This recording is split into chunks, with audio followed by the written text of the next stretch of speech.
Mpendwa rafiki na mtoto wa Mungu, umewahi kujiuliza kwa nini watu wengi wanaoingia kanisani tabia zao hazina tofauti kabisa na watu wa duniani? Leo katika somo la 11 hapa Patakatifu Media tunakwenda kuangalia kuishi pamoja na Kristo.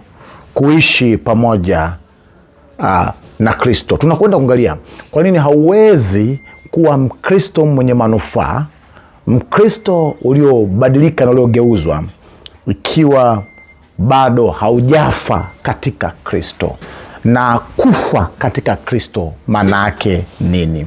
Biblia yetu itakuwa suluhisho siku ya leo, na tutakwenda kuziona nguvu za Mungu zenye uwezo wa kufufua tabia ambazo kwako kwa mwanzoni uliona haziwezekani.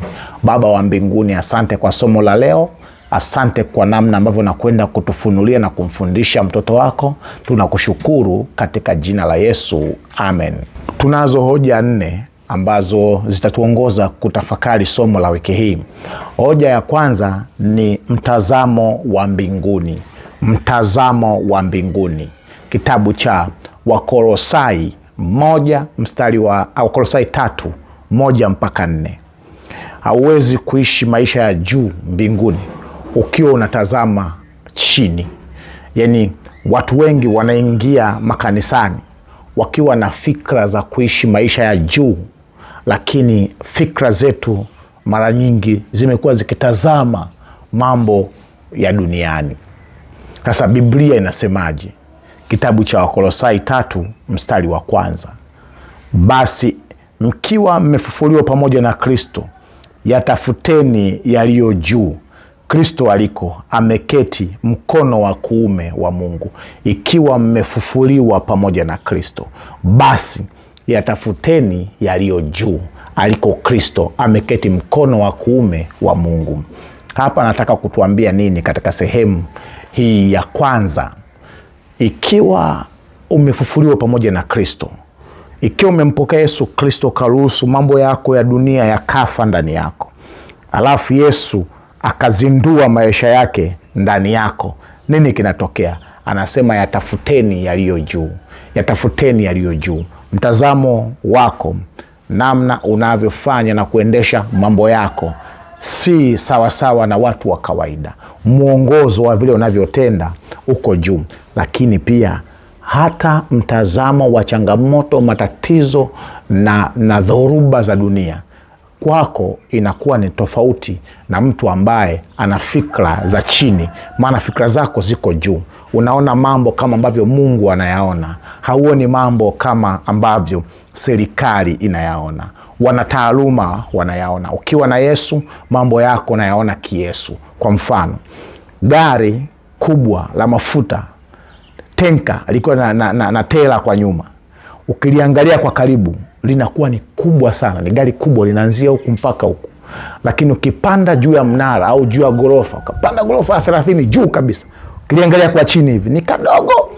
Ukiwa na mtazamo wa kuyatafuta yaliyo juu, kuiangalia mambo kwa mtazamo kutoka juu, hata tatizo kubwa kabisa kwako litaonekana dogo, maana haulioni kwa macho yako, unaona kwa macho ya kiyesu, macho ya kimungu. Nataka wale wanaokaza macho yao kwa Mwokozi, mazingira ya kidunia hayawezi kuwafanya wapoteze dira za mbinguni. Wale ambao wako makini kumwangalia Mwokozi, kuangalia aliyo juu, hakuna mazingira ya dunia yatakayokufanya upoteze dira katika dunia hii, dira yako ya kwenda mbinguni. Lakini nataka kusema nini tena? Muujiza wa neema sio tu kusamehewa dhambi, ni kubadilishwa uraia. Ukishafufuliwa na Kristo, unatazama matatizo ya dunia ukiwa unatokea upande wa ushindi wa kiti cha enzi. Mtu aliyekufa na kufufuka na Kristo akasema sawasawa na 2:20 wa Galatia kwamba nimesulubishwa pamoja na Kristo. Sio mimi ninayeishi, bali Kristo ndani yangu. Mtu huyu mtazamo wake wa matatizo ya dunia unatokea katika kiti cha enzi kwenda kwenye tatizo. Unatokea kwenye mamlaka inayotawala mamlaka zote duniani kote kwenda kwenye tatizo. Kwa hiyo si mtu wa kawaida. Na ndio maana kuna faida kubwa sana ya kufa na kufufuka ndani ya Kristo. Kama akili yako haiko mbinguni, mtazamo wako wa mambo hauyatazami kwa namna Mungu anavyoyatazama, miguu yako itakwama kwenye kila tope. Miguu yako itategwa na kila mtego wa dunia.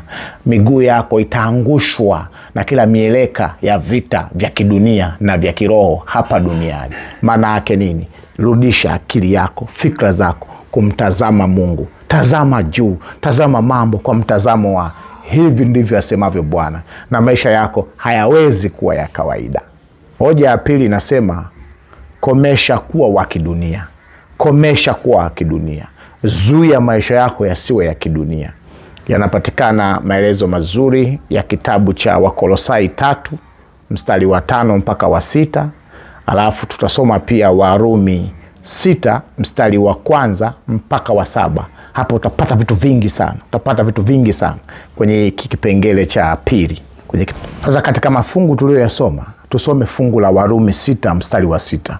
Anasema, mkijua neno hili ya kuwa utu wa kale ulisulubiwa pamoja naye ili mwili wa dhambi ubatilike. Tukijua ya kwamba ule utu wetu wa kale, maisha yetu ya awali, maisha yetu ya mwanzo yalisulubiwa pamoja na Kristo ili mwili wa dhambi ubatilike. Maana yake nini? Mapenzi yako ya mwanzo, vipaumbele vyako vya mwanzo, matamanio yako ya mwanzo kabla ya Yesu yanatakiwa yabatilike. Mambo yako ya kimwili yabatilike. Mtazamo wako wa awali ubatilike. Kubadilika maana yake nini? Uweze kuwa batili, usiofaa. Sasa kuna mtu mmoja tu Dietrich Bonhoeffer, Mjerumani huyu, anasema Kristo anapomwita mtu anamwambia njoo ufe. Yaani unapoitwa na Yesu unaitwa kufa. Hasa kufa maana yake nini? Ni kufa katika fikra zako. Mapenzi yako ya mwanzo yanabatilishwa. Fikra zako zinabatilishwa. Vipaumbele vyako vinabatilishwa. Unakuwa mtu mwingine. Ndio Mkristo. Ndio maana tunaona makanisani kwetu kumejaa na watu wengi sana. Watu wengi tunaingia makanisani lakini tumegoma kubadilika. Badala yake tumetengeneza viwango vipya vya kiroho ambavyo Mungu havitambui. Na ndio maana atakapokuja atasema, ondokeni kwangu enyi waovu, sikuwahi kuwajua kamwe. Kwa sababu nilipoweka viwango, wewe uliweka vyako. Ulitamani kuattain spiritual standards, ulitamani kufikia viwango vya kiroho kwa nguvu zako na si nguvu za Mungu. Matokeo ya kufufuliwa na Kristo ni kufisha viungo vya mwili. Tunasema ukifa katika Kristo, maana ukaruhusu Mungu aingie ndani, vipaumbele vyako vifishwe, akili yako, mwili wako wenye mwelekeo wa kutenda dhambi ubadilishwe. Anasema kuna vitu vitafishwa kwenye maisha yako. Viungo vyako vya uzazi ambao vilikuwa vina mwelekeo wa kufanya mambo kinyume na mambo halali. Kama ni mke, una uelekeo wa kutamani vitu nje ya mume wako. Mwanamume unatamani wanawake nje ya mke wako. Vinafishwa. Uzinzi unakufa, uongo unakufa, tamaa mbaya inakufa, mawazo machafu yanakufa. Yani Yesu anakuwa ndio filter anao direct brain yako na fikra zako ziweze kutembea katika njia ambazo Mungu anataka utembee. Usipoua ulimwengu ndani yako, ulimwengu utaiua mbingu ndani yako. Nirudie kusema, usipouua ulimwengu, dunia na mapenzi na matamaa yake na kila vitu visivyofaa ndani yako, vitaiua mbingu ndani yako. Kwa hakikisha katika Ukristo wako usiwe ni Ukristo wa holela. Usiseme mimi ni Mkristo kwa sababu baba yangu ni Mkristo. Mimi ni Mkristo kwa sababu nimeolewa. Sema mimi ni Mkristo kwa sababu nimeruhusu Yesu aingie ndani ya mfumo wangu, ameugeuza na kufisha mambo yangu ya mwili na kufufua mambo yale ya kiroho. Hoja ya 3, kufanywa upya kwa ufahamu kufanywa upya kwa ufahamu. Ukiangalia kwa makini utaona hoja hizi za wiki hii kama zinaendana, lakini katika kila moja tunatanua upeo wa kuipokea. Badiliko la kweli halianzii miguuni. Badiliko la kweli la Kikristo halianzii miguuni. Badiliko la kweli la Kikristo linaanzia katika kubadilisha software inayoongoza maisha yako, brain yako iweze kubadilishwa.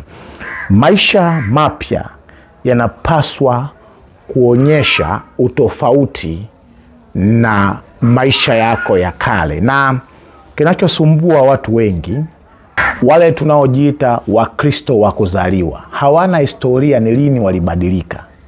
Yaani ni lini walimpokea Yesu. Kwa hiyo unakuta Ukristo wao una kitu unaitwa syncretism. Umeunganisha maisha ya kawaida uliyookota njiani na maisha ya dini uliyoichukua nyumbani kwenu na maisha uliofundishwa shuleni na ya washikaji zako na ya kwenye vyombo vya habari. Umetengeneza kidogo na mchanyato, kachumbali ya maisha ambayo si ya kawaida, ndio unayaishi. Lakini kuna watu ambao walikuwa ni matapeli, majambazi, uwezo wa kutupwa, wauaji. Walipompokea Yesu wakakubali kubadilika. Hawa wanaweza wakanielewa vizuri kwamba maisha yako mapya baada ya kumpokea Yesu hayapaswi kuwa ni yale ya mwanzo. Wewe wa kwanza anakuita wewe ni vuguvugu, kitabu cha Ufunuo 3. Laodicea, wewe ni vuguvugu. Anasema badilika, usipobadilika Mungu atakutapika. Kwa na wewe hii inakuhusu. Wewe tunakuita ni mtu wa mwili, ni Mkristo wa mwili, ni Mkristo lakini maisha yako ni ya mwilini. Huyu mwingine tunasema ni Mkristo wa rohoni. Ndani ya kanisa la Kikristo, ndani ya kanisa la Mungu, kuna watu wengi wameingia ambao software ya akili inayorani ni ule ukabila wao. Software inayorani akili yao, ile yasema OS, operating system, inayoongoza maisha yao, ni ile ambayo ameikuza kupitia elimu na PhDs na masters na degrees na certificates ambazo alijifunza. Lakini software nyingine za utaifa, kama ni Mtanzania au Mkenya, ile tabia za Watanzania na tabia za Wakenya ndio zimeshika, na wa Nigeria au Marekani ndio zimeshika ufahamu wako. Tunaposema umekuwa Mkristo, manake umeraise standards, viwango vyako viko juu zaidi ya taifa lolote hapa nchini. Viwango viko juu ya ukabila, viwango vyako viko juu ya elimu yako. Yaani mtu akikufanyia dissection, akapasua bongo na fahamu zako zote na mwili wako kwenye DNA, mitochondria, DNA zako, anakutana Yesu. Tabia yako anaiona ni ile ya mbinguni tu. Mambo mengine yote yanakufa katika Kristo. Sasa sikiliza fungu la Wakolosai 3:10, anasema hivi: mkivaa utu upya unaofanywa upya upate ufahamu sawa sawa na mfano wake yeye aliyewaumba. Mkivaa utu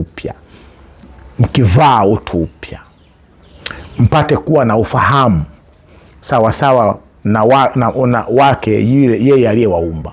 Yaani akili zako zinakuwa za kimungu. Ufahamu wako unakuwa ni wa kimungu. Idea zako zinaendana na zile za Mungu. Ndio maana akasema akaona ni vyema tena chema sana. Chochote utakachokiwaza na kukifanya lazima kionekane ni chema, na ni chema sana, kwa sababu ufahamu wako umefanana na ufahamu wa kimungu. Nataka kusema nini? Ellen G. White aliwahi kusema, huyu nabii wa Kiadventista Kisabato, anasema ufahamu uliorejeshwa unamfanya mwanadamu kuona sura ya Mungu kwa mtu bila kujali kabila au taifa. Ufahamu uliorejeshwa katika Kristo, software ya brain iliyokuwa updated na super conscious mind, ambayo ni akili za kimungu, unaona sura ya Mungu ndani ya mwanadamu hata kama imefichwa. Kwa hiyo utagundua mtu ukimwangalia hivi, unamwangalia kama ambavyo Mungu anamwangalia. Au mwangalie kwa sababu ya kabila lake, au mwangalie kwa sababu ya lugha yake, au mwangalie kwa sababu ya muonekano wake. Upeo wako wa kuona watu unakuwa updated katika level of supernatural level ya juu kabisa, ambayo si ya kawaida. Ukishafanywa upya wewe mwenyewe sasa, misimamo yako ya kikabila, ya kikanda, ya kimila inakufa. Huwezi kujivunia ukabila wako, huwezi kujivunia kanda unayotoka. Mtu anakuambia mimi ni kanda maalum, usinichezee, si ni watu hatari. Hiyo wanasema wapagani ambao hawajabadilishwa na Yesu. Wewe ni kanda maalum ya mbinguni, wewe ni kabila maalum la mbinguni. Elimu yako ni ya Mungu, ndio inayotawala maisha yako. Hii nyingine hii inakuongezea tu mahitaji ya kawaida ya dunia, lakini kinacho baseline ya maisha yako ni divine knowledge, divine education, elimu ya kimungu. Hana tena uadui wa kikabila, kwa sababu software yako inasomeka Kristo ni yote katika yote. Ufahamu wako unasoma, ukiuingiza kwenye vitendea kazi vya kusoma ufahamu wa mwanadamu, unasoma Kristo ni yote katika yote. Hauna mambo ya makundi, hauna mambo ya makabila, hauna mambo ya mitazamo ya watu kwa ukabila na umaskini au utajiri wake. Unaona watu kwa jicho la kimungu, unaona watu kwa jicho la kimungu. Kuna bado ukimwangalia mtu huyu unambagua kwa asili yake alikotokea, unamjaji kwa mifumo yake, au mjaji kama mwanadamu, au muoni kama mwanadamu mwenye tabia fulani. Unamwona kama ni Msukuma mwenye tabia hizi, Mkuria, Mkali, Mpare, labda Mbahiri, Mzaramo anaongea sana. Bado akili yako ni akili ya horizontal mindset, akili zako za kidunia, sio vertical heavenly mindset. Kwa nataka nikutie moyo mpendwa, unapompokea Yesu Kristo lazima ujitambue kwamba mfumo wako lazima ubadilishwe. Jinsi unavyoona watu iwe ni tofauti na jinsi ambavyo mtu wa kawaida anawaona, ili upate kuwasaidia, ili upate kuonyesha njia. Lakini jambo letu la mwisho la 4 ni mwenendo wa mfumo mpya. Umeshaingia kwenye mfumo mpya sasa wa Yesu. Unaendaje kule ndani? Kitabu cha Wakolosai 3 mstari wa 12 mpaka 17.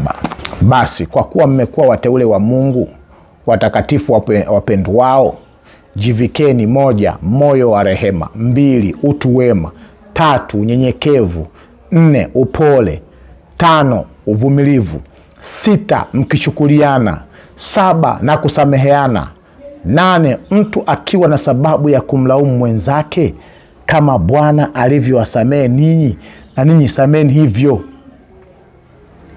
Zaidi ya hayo yote jivikeni upendo, ndio kifungu cha ukamilifu, na amani ya Kristo iamue mioyoni mwenu, ndio mlioitiwa katika mwili mmoja, tena iweni watu wa kushukuru. Neno la Kristo likae kwa wingi ndani yenu katika hekima yote. Martin Luther aliwahi kusema, Mkristo haishi ndani yake yeye mwenyewe, anaishi ndani ya Kristo na ndani ya jirani yake. Yani kama wewe hatukuoni ndani ya Yesu na hatukuoni ndani ya majirani yako na majirani zako, tukiona jinsi ambavyo umeingia kule na kugeuza na kusaidia kubadilisha maisha yao na kuwa mtu bora na mtu kuwa manufaa, unakuwa manufaa kwa jirani, unakuwa mtu wa faida kwa sababu ya wewe kukaa ndani ya Yesu, bado hujaanza kuwa Mkristo. Katika maisha haya mapya, neno la Kristo likikaa kwa wingi ndani yako, linaanza kuwa nyimbo za rohoni. Anasema neno la Kristo na lijae kwa wingi ndani yako. Linapokaa ndani yako kwa wingi, kwa nini tunasema unakuwa ni faida? Linageuka kuwa ni wimbo. Maisha yako unakuwa ni wimbo ambao mtamu, watu wanatamani kukusikiliza. Lakini tunakumbuka kipindi kile cha jamani tu Mfalme Sauli. Mfalme Sauli alikuwa na mapepo yaliingia yakamsumbua. Daudi akapiga kawimbo kazuri, majini yakamtoka kawa mtu mwema. Wewe ukiwa ndani ya Kristo, tumesema, Martin Luther anasema lazima tukuone pia ndani ya jirani yako. Jirani mwenye majini, mwenye matatizo, mwenye magonjwa, kazi zako tuzione ndani yake, akiwa ameguswa na kubadilishwa, akiwa ameguswa na kutiwa moyo, akiwa ameguswa na kutendewa mema. Wimbo wa maisha yako utakapolia katikati ya wanaokuzunguka, nguvu za giza zinawaachia. Mwenendo wako wa maisha mzuri utakuwa ni kama sauti nzuri za vinanda ambazo zinaleta hamasa ya maisha bora ndani ya watu wanaokuzunguka. Maisha yako ni symphony, ni symphony kama mziki, yakipigwa vizuri kwa upendo, yanawavutia hata wasiomjua Mungu na kumuuliza mmiliki wa wimbo huo. Wanauliza, huo wimbo umeutoa wapi? Haya maisha umeyatoa wapi? Tunayatamani kwa sababu hakuna reference ya maisha, sijawahi kuyaona, maana yanapatikana mbinguni peke yake. Na huu ndio Ukristo, na hii ndio kuishi katika Kristo. Mtumishi wa Mungu, somo la 11 ni wito wa kutoka kwenye dini ya nadharia, dini ya mazoea, na kuingia kwenye maisha ya Ukristo wa kivitendo, huku tukisukumwa, tukiwa powered, engineered na Kristo mwenyewe, bingwa wa kurekebisha maisha. Hauwezi kuwa na manufaa ya maana kwenye dunia hii ikiwa bado utakuwa unaziishi kanuni za kidunia. Lazima ufe ili uishi. Ni lazima utazame juu ili utembee sawasawa na hii hali ya chini. Maisha yako ya chini ni matokeo ya wewe kutazama juu. Chagua leo kuvua magome ya kale na kuvaa upendo wa Kristo. Kama unajifunza haya mambo na kuna kitu umepata, unasema kwa kweli nimejifunza kitu fulani kwenye maisha yangu ya leo, sema kwa sauti, Mungu nisaidie. Andika hapo kwenye komenti kwamba Mungu nisaidie, nami ninakwenda kuomba kwa ajili yako. Baba Mungu wa mbinguni, asante kwa ajili ya saa hii nzuri ya leo. Ninakushukuru kwa ni Mungu wa miungu, wewe ni mfalme wa wafalme, Bwana wa mabwana. Katika saa hii ninakushukuru kwa ajili ya mtoto wako amesikia neno hili. Bwana, ninakusihi ingia ndani yake, ua kila kinachoishi ambacho hakitokani na wewe. Geuza fahamu zake, aanze kuishi maisha ya kutazama juu. Mungu msaidie maisha yake ya kale ya kafe, na maisha yake, viungo vyake vyote vyenye matamanio mambo ya dunia uvifishe kwa damu ya Yesu, ukamfanye kuwa mpya tena. Na Bwana ukamwonekanie na kumbariki. Nuru ya uso wako umwangazie, fahamu zako zikamzunguke na kumzingira, katika jina la Yesu, amen.